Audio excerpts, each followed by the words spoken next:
Bonjour à tous, je m'appelle Philippe Favre et je travaille chez Prosfer. Donc Prosfer, c'est un cabinet de dirigeants d'entreprises qui sont spécialisés dans les entreprises en difficulté, qui vivent des moments de crise financière souvent, plus ou moins aigus ou de sous-performance. Donc notre métier, c'est d'arriver dans une entreprise à la demande de l'actionnaire. Nous en devenons dirigeants, mandataires sociaux, et de trouver les solutions dans l'entreprise. Et notre singularité dans l'approche, c'est que nous faisons ce métier et nous basons notre intervention sur la confiance. Voilà. Alors, qu'est-ce que ça veut dire la confiance pour baser son intervention sur la confiance? Dans une entreprise, en général, le dirigeant a tous les pouvoirs parce que légalement et statutairement, il peut décider de tout. Il est responsable devant la communauté de l'entreprise et donc il peut décider de tout. Et c'est souvent ce qu'il fait d'ailleurs. Dans un premier temps, quand l'entreprise se crée. Et ensuite, au fur et à mesure que la société se développe, il va déléguer et morceler ce pouvoir à différentes personnes. Donc d'abord un codir, qui ensuite eux-mêmes vont déléguer ce même pouvoir et le morceler à ce qu'on appelle les N-1, et etc. Et on se retrouve avec une belle pyramide orange pour gérer la société. Cette pyramide, et en général cette organisation-là, quand les choses commencent à se tendre, elle a plutôt tendance à créer des silos, à créer des luttes de pouvoir, des gens qui se couvrent, etc., etc. Nous, quand on arrive, alors je dis nous parce qu'on intervient à deux dans les entreprises très souvent, quand on arrive dans une entreprise, en fait, l'acte de confiance, l'acte de foi qu'on va poser, c'est qu'on va dire aux salariés, à toutes les équipes, ce pouvoir que me donnent les statuts et la loi, je vous le donne. Je vous le délègue à tous, et pas uniquement à 4-5 personnes. Et je vous fais confiance, a priori, quel que soit votre poste dans la société, quel que soit votre rôle, pour trouver des solutions et retrouver de la pérennité dans l'entreprise. Alors concrètement, comment on fait? Donc déjà, on donne une vraie vision de la situation de l'entreprise, qu'on va utiliser comme levier, j'y reviendrai. Et ensuite, on va demander aux gens de dire, voilà, sur la base du volontariat, si vous voulez vous saisir d'un sujet qui va dans le sens du bien commun, c'est-à-dire et dans un premier temps de la survie de l'entreprise, vous pouvez le faire. Et tout ce qu'on va vous demander de faire, c'est de suivre un cadre. Et le cadre, c'est, vous saisissez des sujets, sur l'advice process globalement, vous vous saisissez des sujets qui vous impactent, vous créez autour de vous un groupe de travail d'autres personnes qui sont impactées par ce sujet-là, qui ne sont pas forcément dans votre service, qui peuvent être dans d'autres services. Vous faites des préconisations, vous en calculez, et ça ce qui est un peu différent de l'advice process classique, c'est que vous en calculez le retour sur investissement et ou les gains. Ça c'est très important. Vous faites des préconisations et nous on va les valider et vous les mettrez en œuvre. Et quand je parle de confiance, je vous ai dit on valide, mais ce qu'on va valider en fait, nous les dirigeants, c'est pas le fond et les solutions qui sont apportées, c'est est-ce que le cadre a été bien suivi. C'est tout. On est vraiment dans un processus de subsidiarité où on essaie d'avoir les décisions qui sont au plus près de leur pertinence. Donc, on va juste valider si le bon nombre de personnes étaient impliquées, s'il y a eu des experts aussi qui ont aidé à valoriser, etc. Des préconisations. Et juste poser ce cadre-là. Donc voilà comment on applique ou on instaure la confiance dans l'entreprise. Une autre facette de cette confiance aussi, c'est la transparence. Ça, c'est aussi très important. Comme je vous le disais, on va, dès notre arrivée d'entreprise, donner les vrais chiffres crus. souvent le compte le résultat d'exploitation, la trésorerie qui nous reste avant d'être en cessation de paiement, des choses comme ça, pour utiliser ça comme levier. Et au fur et à mesure du processus de ces groupes de travail, on va donner des informations sur les résultats des groupes de travail, sur les améliorations ou pas, etc. Mais continuellement instaurer une transparence sur la situation de l'entreprise et son évolution. Donc, globalement, c'est voilà, ce qu'on fait pour instaurer la confiance dans une entreprise. Je crois que c'est à toi. Et là, c'est à moi. Bonjour à toutes et à tous. Moi, ce que je voulais partager aujourd'hui avec vous, justement, c'est comment moi j'ai reçu la confiance en tant que collaboratrice qui était présente dans l'entreprise depuis 1 an quand Philippe est arrivé. Et donc comment j'ai reçu cette confiance-là. Et ça a été tellement fort que c'est ce qui a fait que je suis restée, puisque en fait à l'époque je m'apprêtais à quitter l'entreprise, tellement les valeurs, tellement ce qui s'y passait heurtait profondément mes valeurs, parce que l'humain avait été complètement oublié. On était dans une situation économique catastrophique et on tentait de redresser l'entreprise par le bas, sans respect pour les hommes. C'était une ligne de coût, une ressource. Et il y avait un manque de transparence, on ne disait pas la vérité sur la réalité de la situation de l'entreprise, un manque d'honnêteté et tout ça faisait que j'avais envie de partir. On était sur un mode de fonctionnement descendant, pyramidal, où on demandait au magasin de faire, de refaire, de défaire sans aucun sens, sans aucune direction. On n'écoutait pas tout simplement les collaborateurs, on redressait l'entreprise. On essayait de redresser l'entreprise uniquement par des décisions prises en haut, en chambre, par une petite structure et descendante. Et Philippe est arrivé avec son équipe et effectivement la première des choses qui a été faite c'est la transparence, c'est-à-dire ils nous ont fait prendre conscience de la gravité de la situation de l'entreprise. On avait perdu 100 millions d'euros en 5 ans, on n'avait jamais gagné un seul euro. Et ça, il y a beaucoup de collaborateurs qui l'ont découvert. Ça a été brutal. Mais c'était le levier pour emmener le collectif et faire qu'on sauve l'entreprise, parce que c'était une question de survie, de mobiliser tout le collectif pour sauver l'entreprise. Et ça s'est fait effectivement à travers un nouveau mode de fonctionnement, à travers des nouvelles valeurs qui sont effectivement l'autonomie, la responsabilité et la confiance. Et comment ça s'est traduit? C'est créer un environnement de travail où finalement on redonne la parole aux collaborateurs, à ceux qui font au quotidien, à ceux qui savent. C'est laisser chacun s'exprimer, exprimer ses idées, ses convictions. C'est laisser écouter sincèrement les collaborateurs et quel que soit leur niveau, quel que soit leur positionnement dans l'entreprise, parce que tout le monde a quelque chose à apporter et à dire, et c'est faire en sorte que chaque personne puisse pleinement se réapproprier son travail et devenir responsable.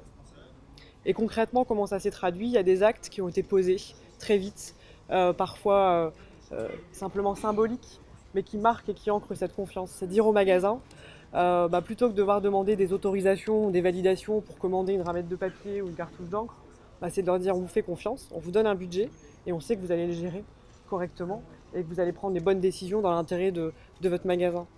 C'est dire au magasin, en fait, plutôt que de vous donner 50 pages d'un book merch et de demander d'appliquer et de remodifier votre merch tous les 2 jours parce qu'à la centrale on a décidé que tel produit, tel vêtement devait être à tel endroit, c'est dire en fait on vous laisse la main sur une partie de votre merch, donc il y a des figures imposées évidemment sur les vitrines, sur les tables d'entrée. Après pour le reste, adaptez en fonction du local, en fonction de votre cliente, en fonction de ce que vous voyez, ce que vous ressentez, les produits qui plaisent, allez-y, mettez-les en avant. C'est laisser cette liberté au magasin sur finalement leur périmètre d'action. Il y a qu'elles qui peuvent mieux savoir comment rendre bien service à la cliente. C'est de leur dire en termes d'approvisionnement, vous avez la main aussi. Si vous souhaitez arrêter qu'on vous livre tel produit parce qu'il ne marche pas, allez-y, stoppez l'approvisionnement. Si vous voulez à l'inverse, commander plus de produits parce qu'il marche, faites-le. C'est ça, donner la confiance au magasin, c'est vraiment leur donner la possibilité de décider au niveau de leur périmètre d'action. Ça s'est traduit aussi par un mode de fonctionnement où les décisions deviennent collégiales. Elles ne sont plus prises par une poignée de personnes, mais on laisse les équipes décider pour eux-mêmes et ensemble. Donc par exemple pour le recrutement, on est sur un recrutement collectif et par les équipes. Que les équipes décident elles-mêmes avec qui elles veulent travailler demain et que ça ne soit pas uniquement la décision du manager ou de la RH.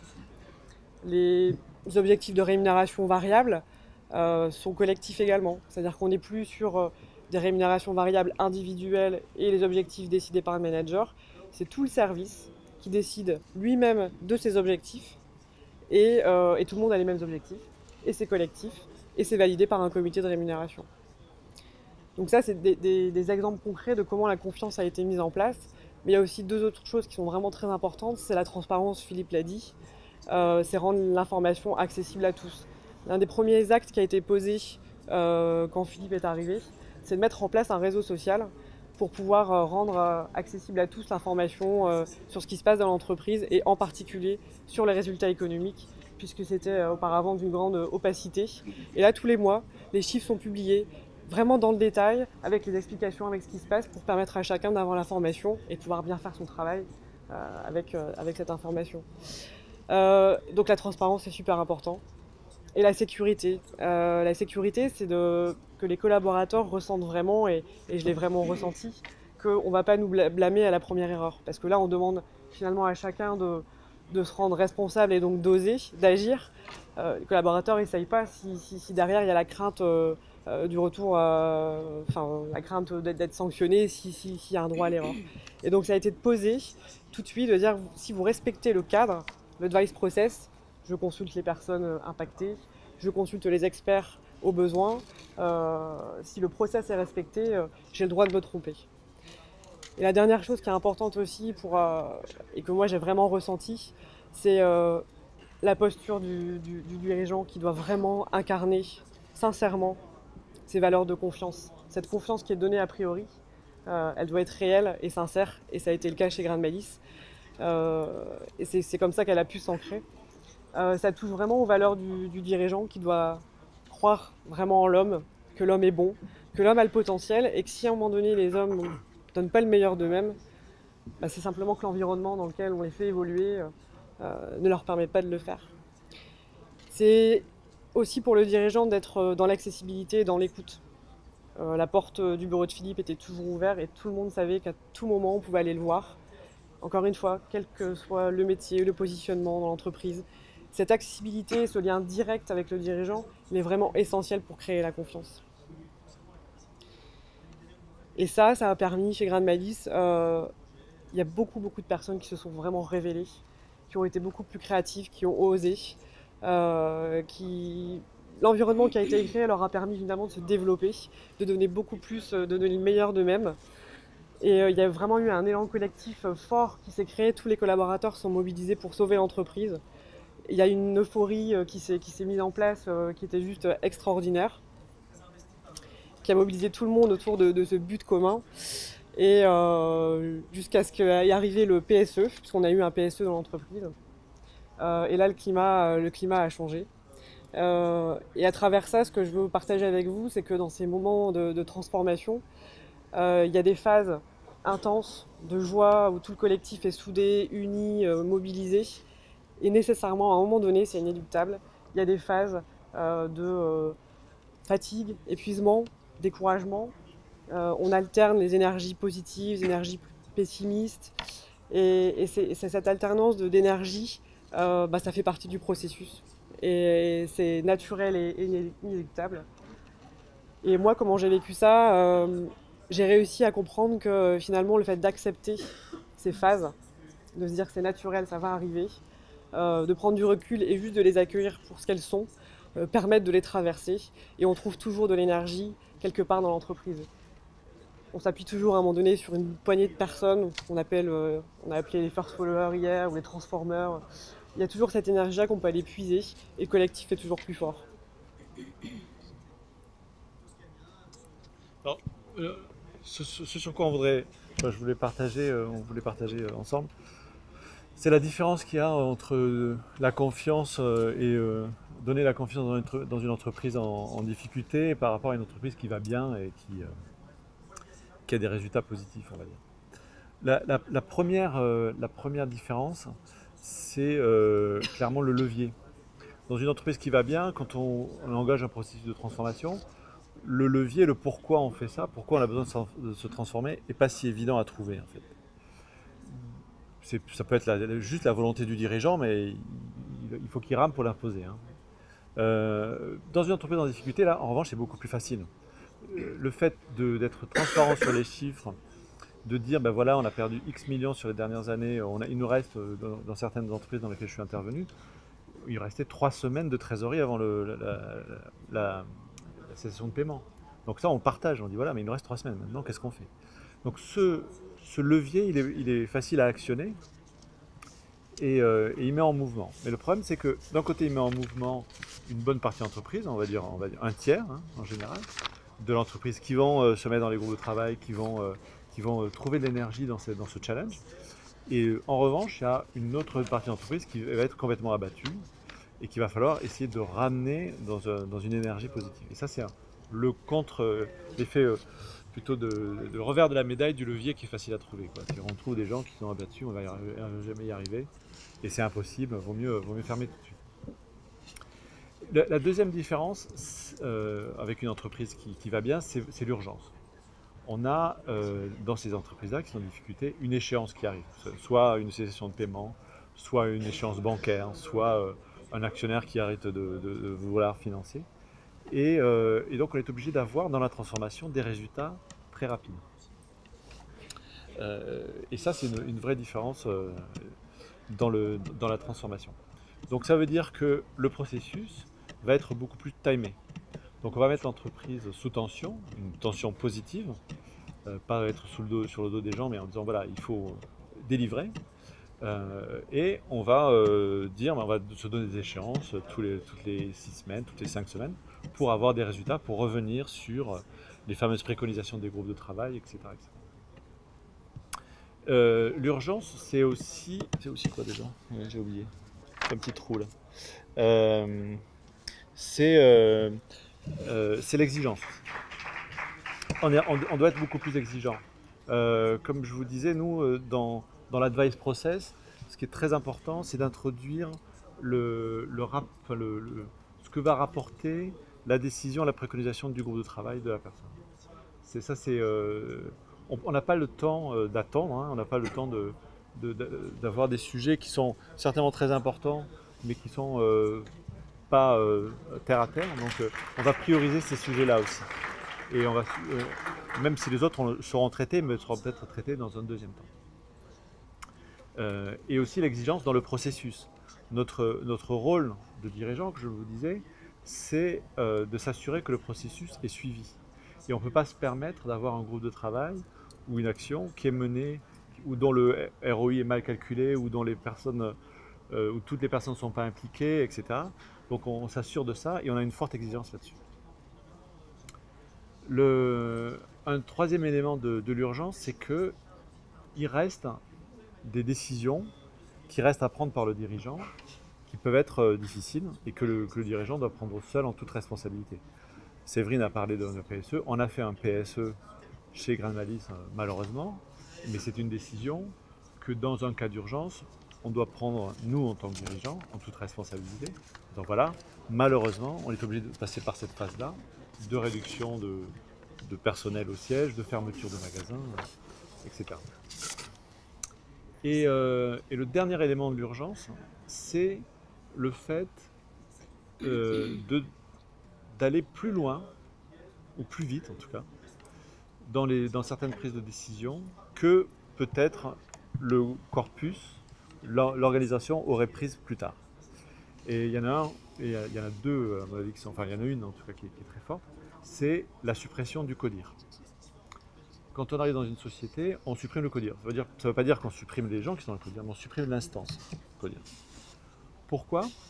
Parce qu'on met en place, comme je vous disais, un mouvement de subsidiarité où on demande aux gens de se responsabiliser, de s'autonomiser sur la base du volontariat et de participer au redressement de l'entreprise.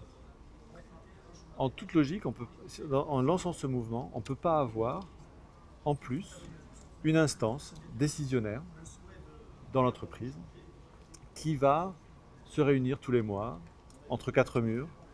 On ne sait pas très bien ce qui se passe, on ne sait pas très bien ce qui s'y dit, et de temps en temps, il y a une décision complètement aberrante qui en sort et qui fait qu'on va faire ou défaire ce qu'on a déjà fait. Donc c'est très important que cette instance soit supprimée. Ça ne veut pas dire qu'il n'y a pas des rites, au contraire, il y a des rites qui se créent, mais qui sont très différents et qui sont beaucoup plus participatifs. Il y a des rites sur la conduite du business au jour le jour qui se créent, il y a des rites sur l'investissement immobilier, etc., etc., mais qui n'ont pas forcément tout le temps les 4 ou 5 mêmes personnes qui vont décider de tout. Et donc ça aussi, c'est quelque chose que peut-être, et d'ailleurs souvent, hein, dans les exemples qu'on a pu voir, les entreprises qui ont avancé dans ce processus-là suppriment plus ou moins à longue échéance leur code dire, ou en tout cas cette instance-là, celle qui y correspond. Mais nous, dans notre urgence, on est obligé de le faire assez rapidement. Et un autre élément aussi, c'est d'aller plus loin quand on peut dans ce que pourraient même demander les équipes. Séverine parlait du mode de rémunération. Pour la partie variable, on avait demandé à ce que soit créé un groupe de travail sur la rémunération et sur justement comment aligner la rémunération avec le nouveau modèle de management et le nouveau modèle économique de la société. Et ce groupe de travail a fait des préconisations. Et moi, en tant que dirigeant, en tant que responsable, j'ai décidé d'aller plus loin que ce qui est demandé. Donc le fait d'étendre la rémunération variable à toute l'entreprise, c'était ma décision. Le fait de dire qu'on va mettre en place une rémunération collective par département sur des objectifs qui seront définis par le même département et qui seront validés par un comité de rémunération auquel je ne fais pas partie, dans lequel je ne prends pas part, c'était ma décision. Pourquoi? C'était pour faire comprendre que les gens peuvent s'autoriser, que les salariés peuvent s'autoriser à des choses auxquelles ils n'avaient pas forcément pensé. Et c'est aussi là une différence qu'on va trouver dans les entreprises qui ont des difficultés. Voilà. On est bon, t'as dit 5 minutes.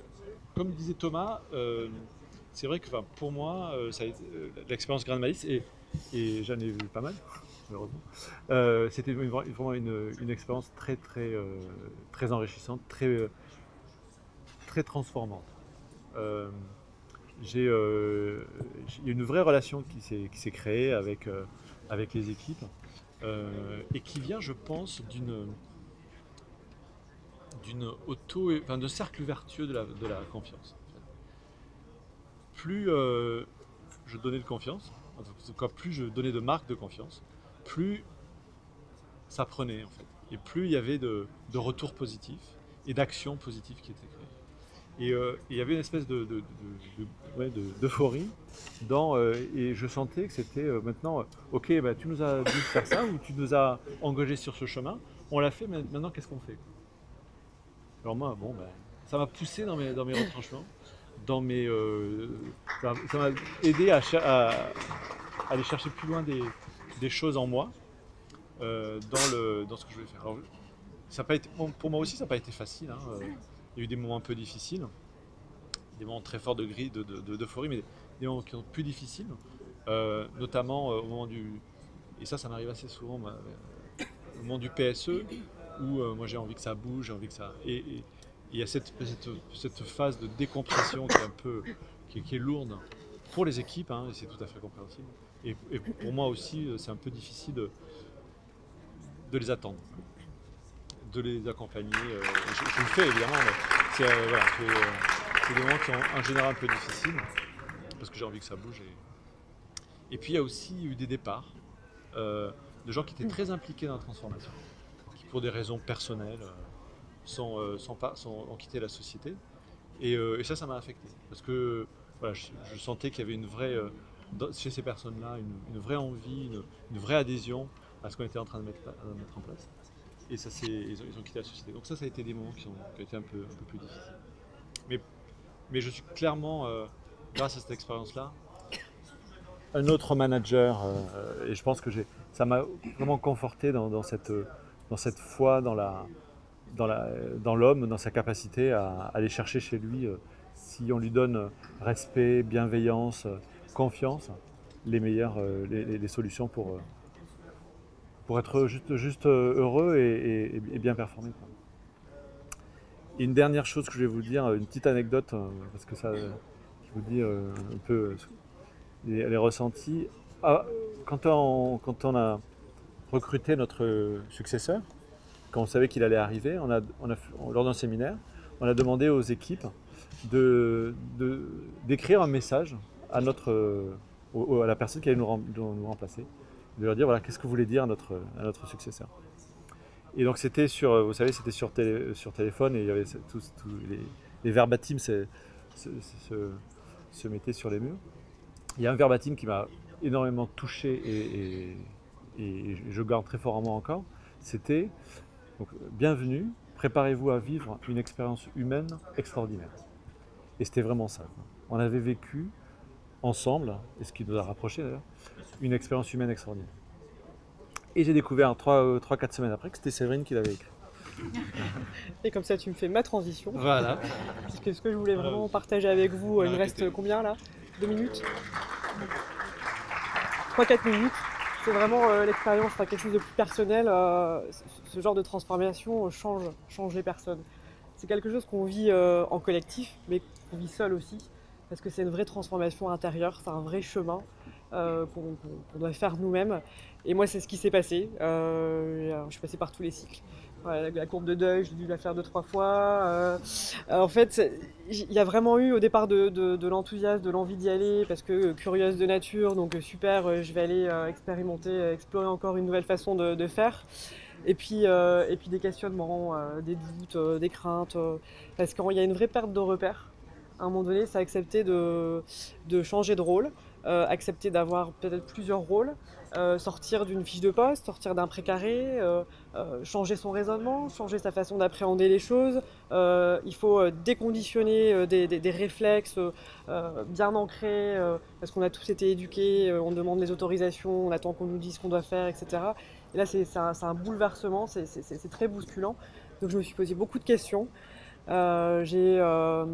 Notamment sur le rôle des RH dans l'entreprise, parce que on a laissé la possibilité à tous les collaborateurs qui en avaient envie de prendre en main tous les sujets qu'ils souhaitaient. Donc évidemment, les sujets RH ont fait partie. Et donc il y a plein de groupes de travail comme ça qui se sont constitués sur plein de sujets RH, sur la rémunération, sur la gestion de carrière, sur la formation, sur la communication interne.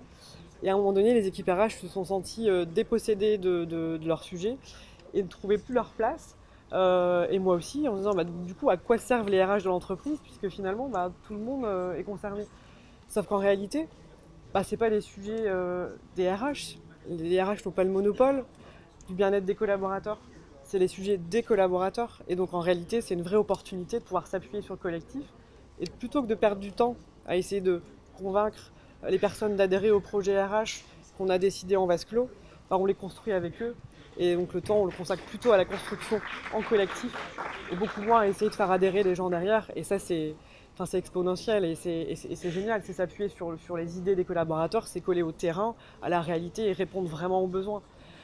Donc j'ai retrouvé effectivement, du coup, après tous ces questionnements, le rôle que je pouvais jouer et aussi être le rôle garant de ce mode de fonctionnement. J'ai beaucoup plus osé aussi. La confiance qui m'a été donnée et la relation que j'avais avec Philippe. Philippe m'a jamais posé aucune limite, au contraire, il m'a poussé à dépasser mes propres limites. Il m'a donné des autorisations. Dès que j'allais le voir avec une idée, quelque chose que je voulais mettre en place, au démarrage, préparer mon argumentaire, etc.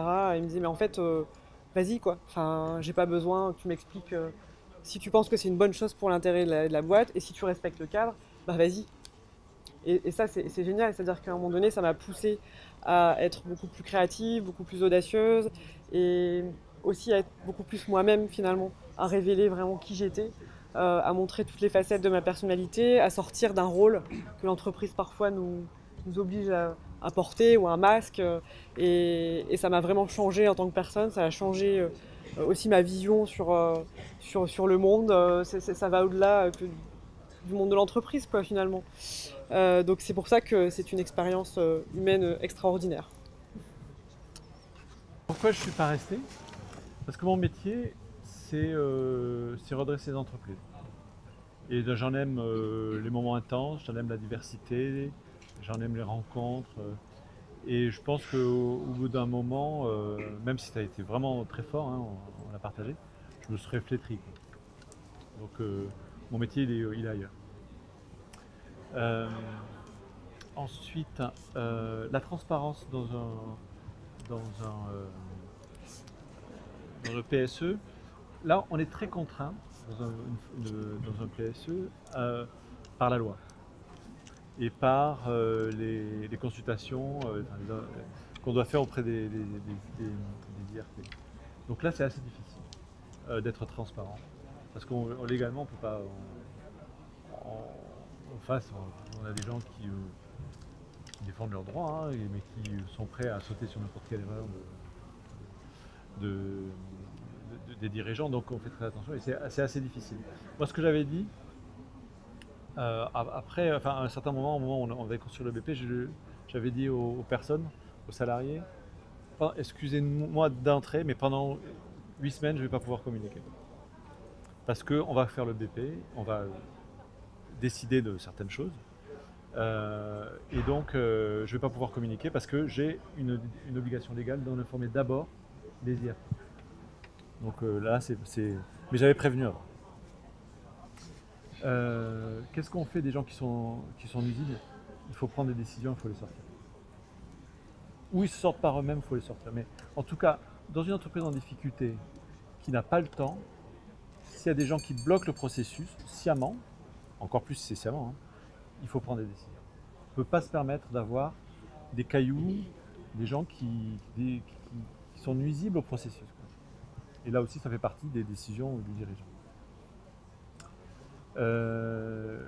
PSE, la solitude du dirigeant dans la décision du PSE, je dirais qu'il y a deux choses. Moi, je travaille pour l'intérêt commun, pour le bien commun, l'intérêt général de l'entreprise dans laquelle je interviens. Donc je suis porté par ça. Et si je prends des décisions de réduire d'effectifs, de fermer des boutiques, je le fais en toute conscience pour le bien de l'entreprise. Donc ça m'enlève un poids. En fait. Et ce qui m'enlève aussi un poids, c'est que tout ce processus-là, il a été apporté par les groupes de travail, je ne demande pas aux gens de dire voilà, qu'il faut des postes qu'il faut supprimer, hein. Mais il y a tout un mouvement où on remet en cause le business model, etc., qui font que ces décisions, on est moins seul quand on les prend. Et troisième élément, c'est comme je vous disais, quand on intervient dans une entreprise, on intervient à deux. Donc on peut, pour ces décisions-là, pas mal échanger et avoir une voix. Et ça répond aussi comment on se ressource.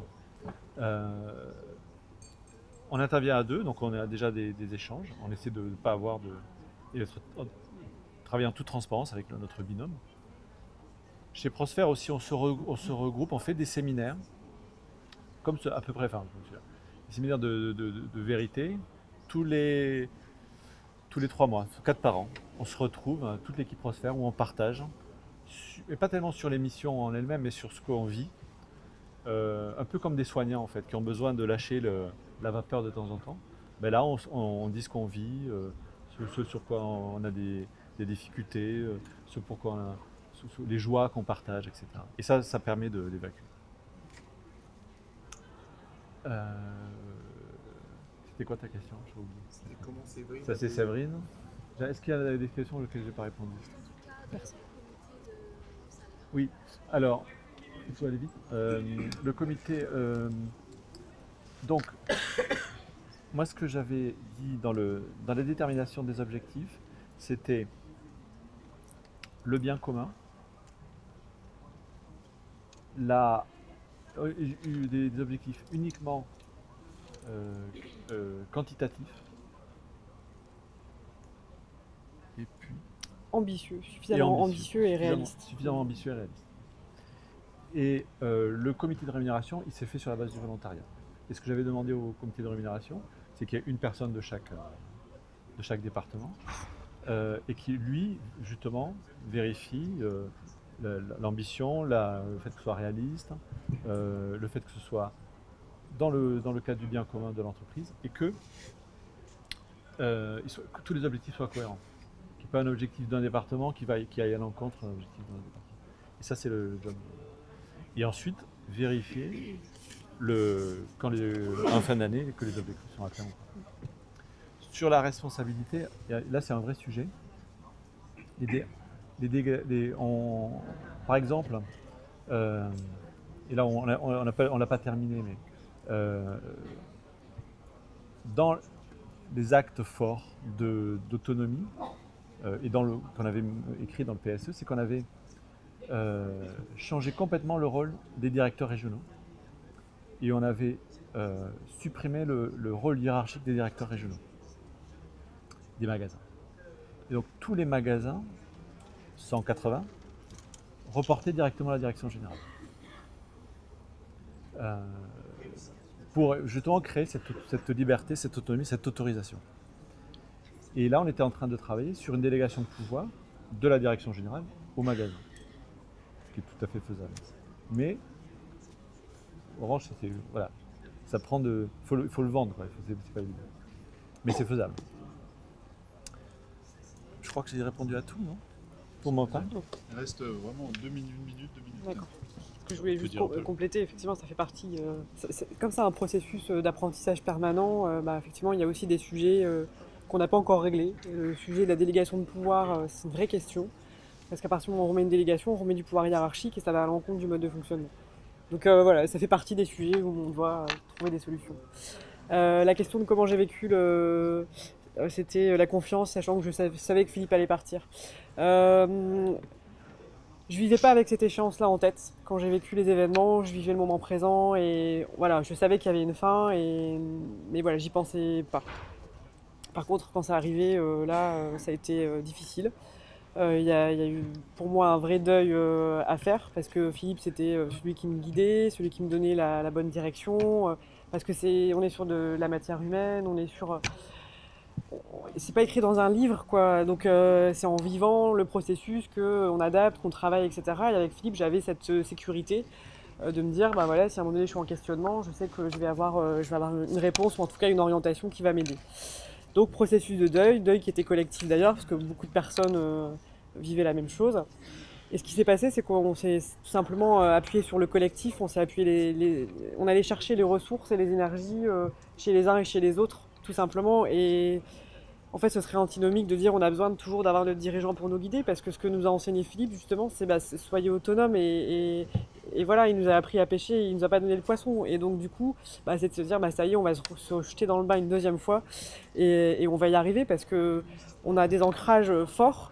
On a mis en place des rituels, ça fait quand même, quand il est parti ça faisait un an et demi, on avait quand même bien des habitudes de travail qui étaient ancrées, et donc on s'est appuyé sur tout ça, sur ces rituels, sur ces ancrages et sur le collectif pour poursuivre, et au final on est fiers finalement de continuer cette démarche-là de manière autonome finalement.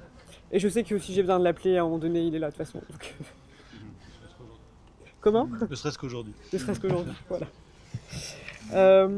J'ai encore. Il y avait une question sur la transparence des chiffres, c'est ça, qui pouvait être anxiogène. En effet, elle peut l'être. Alors, je l'ai pas ressenti forcément. Au contraire, j'ai plutôt senti que les collaborateurs se sentaient plutôt honorés qu'on leur fasse suffisamment confiance pour leur donner l'information. Et du coup, ça leur permettait d'avoir des vrais leviers d'action, de pouvoir aller détecter là où justement ça pêche et comment je vais pouvoir mieux travailler demain pour aller corriger. Après, il y a toujours, ce que disait Philippe tout à l'heure, une branche de la population qui est de toute façon, quoi qu'on fasse, quoi qu'on dise, pessimiste. Et voilà. Alors après, la vraie question, c'est ces personnes-là, comment on les accompagne en fait. Les nuisibles, effectivement, il faut prendre des décisions radicales, mais après, il y a des personnes... moi, j'aime beaucoup l'expression de Vinette Maillard, les âmes perdues, parce que c'est pas qu'elles veulent faire du mal au collectif, c'est juste qu'elles n'arrivent pas à se projeter dedans, parce qu'elles ont leur propre peur, et leur propre rythme et vitesse d'avancement, donc c'est comment on les accompagne. Et ça, c'est vraiment important, et c'est ce qu'on continue à faire, et notamment moi, en tant que RH avec les équipes, c'est comment, justement, on va aider ces personnes-là pour les amener à faire leur propre transformation, à sauter dans le bain, finalement, à oser. Et ça, c'est un travail de longue haleine en fait. C'est un travail au long cours. Merci à vous.